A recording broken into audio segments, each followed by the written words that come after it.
హైదరాబాద్ లాలాపేటలో రాష్ట్ర పాడి పరిశ్రమాభివృద్ధి స్వర్ణోత్సవాలను ముఖ్యమంత్రి వైఎస్ ప్రారంభించారు. విజయ డైరీ విస్తరణ భవనానికి సీఎం శంకుస్థాపన చేశారు. అనంతరం పాడి పరిశ్రమ విజయస్తూపం ఆవిష్కరించారు.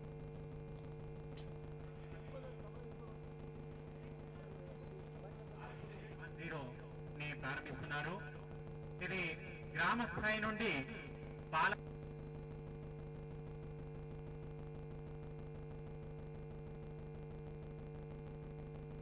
TTA 19 ఫిల్లింగ్ మిషన్ లో 4 కోట్లతో ఏర్పాటు చేసిన ఫిల్లింగ్ మిషన్ లో రైతు యొక్క పరిస్థితి దినదినం క్షీణించిపోయింది.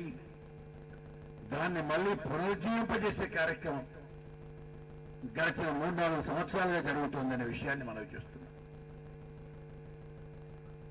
మొత్తం మీద రైతు పండించే పంటకు సంబంధించి పంటతో పాటు రైతు మరికొన్ని కార్యక్రమాలు చేసి, అది పాల ఉత్పత్తి కానివ్వండి, గొర్రెల పెంపకాలు కానివ్వండి, చేపలు లాంటి ఉత్పత్తులు కానివ్వండి, లేదా పళ్ళ తోటల లాంటి అభివృద్ధి కానివ్వండి, ఏదో ఒకటి చేసి వ్యవసాయానికి తోడు మరిన్ని ఆదాయాలు సంపాదించుకోలేకపోతే రైతు యొక్క పరిస్థితి చాలా ఇబ్బంది పడుతుంది.